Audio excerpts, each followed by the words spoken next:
Like many kids, I grew up playing sports. I played just about every sport I could participate in, and my favorite sport was always the one that was in season. I remember soccer being my first sport. I believe it was probably first grade. I played on a Dewdrops division or league in probably first or maybe second grade. All my friends from school were on the team. We had a blast practicing. We had fun during the games. A lot of the rain days, the rainy games were very memorable. A lot of great memories playing sports growing up.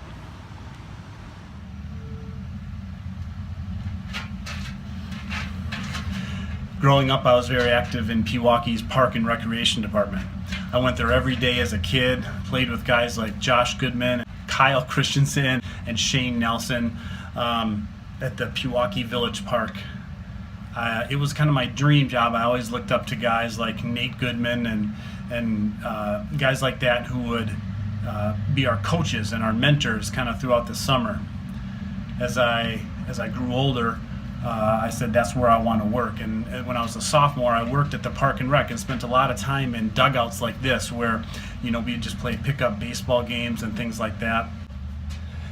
Sports were a really big part of my life. And when I went to college, I said, that's what I want to study. I want to study sports. I want to study teaching. And so I went into physical education and health education. After that, I pursued a master's degree in kinesiology, and today I'm working as a trainer, and I have a unique opportunity to help people pursue their health and their fitness. We all know that, if health was just something that we could be given, we would all take it. But we can't. The thing about exercise and health is that it takes work. It takes money sometimes. It takes effort. And it often means that we have to sacrifice other things to attain that health. One of the challenges of my profession is making exclusive claims such as, if you exercise more, if you eat better, if you take better care of your body, you're going to have better health and better livelihood, maybe even better happiness. While it makes sense to say that, and people intuitively know it to be true, making exclusive claims like that can sometimes come across as judgmental.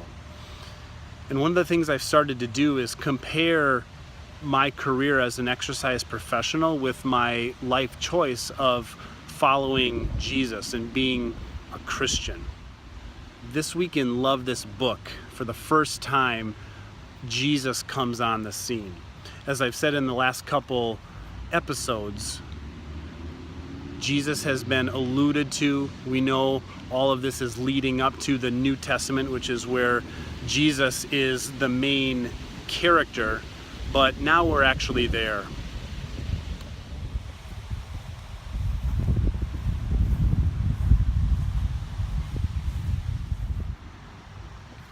I'm going to make two exclusive claims. Claim number one is that, based on everything I know from the scientific literature, we all need to be pursuing our health. We need our families to be healthy. We need our communities to be healthy. And that starts with us. We need to invest in our bodies and in our health, our well-being, for ourselves and for the sake of others. Exclusive claim number two. We all need to at least examine the life of Jesus, the Jesus of the New Testament. It can start now in the New Testament. If you want extra credit, you can go to the Old Testament, but it takes a lot more work. But it might be more convincing if you see everything that leads up to the life of Jesus, how it works so well together. But if nothing else, take a look at the claims of Jesus. As I said with exercise, there's a lot of judgment when somebody tells somebody that they need to pursue their health. I get it. That's the world I live in. And as a Christian for almost 20 years now, I also sense the judgment when someone like me or someone else says, you need to look at the life of Jesus and decide if he's the one for you, if his claims are true. Was he totally crazy? Did none of it really happen? Or was he in fact the Son of God and Savior of the world as he claims to be? I understand this is just you looking into a screen. This is me talking into an iPhone, standing next to a soccer goal here in Oregon, Wisconsin. But part of my practice here is to figure out how to talk in a more everyday manner about the things of my life, the things that I'm reading, the things that we're doing together collectively as a church. I'm not the only one. The Bible is the most popular book in the world of all time for a reason. I know it might not be popular necessarily, especially here in, Madison, Wisconsin, to talk about the exclusive claims of Christianity, but that's what Love This Book is all about, is to go through the Bible and be presented with the person of Jesus and be forced to make a decision.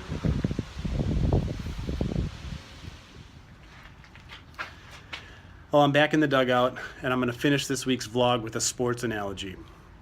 The Old Testament was really like being here in the dugout. The story is being set, all the players are in place, but not everybody is up to bat, and that's what's next. And as I go from the dugout to home plate, this is where the action happens. This is where the game takes place. I'm standing at home plate, and this is where the action happens. And this is where life gets interesting. This is where memories happen. This is where plays are made. This is where failure happens. And I know that kind of can get to be very cheesy very quick, but I want to use an analogy that's familiar to a lot of people. And for a lot of people, that's sports. And so this week in Love This Book, as Jesus comes on the scene in the New Testament, I hope that you can think of being at bat. I hope that you can think of being in the game and forced to make a decision of, do I want to take a step towards Christ or away from Him? It's okay, whichever one you do, but I hope you keep asking yourself that question: what does it mean to follow Jesus? What does it mean to understand His life? What does it mean to understand the Word of God? Because for me, it's been the most important decision that I've ever made in my life. And I hope you will consider continuing on Love This Book and asking tough questions of the Word and your life and the claims of Christ. Thanks for watching the Love This Book vlog. We'll see you later.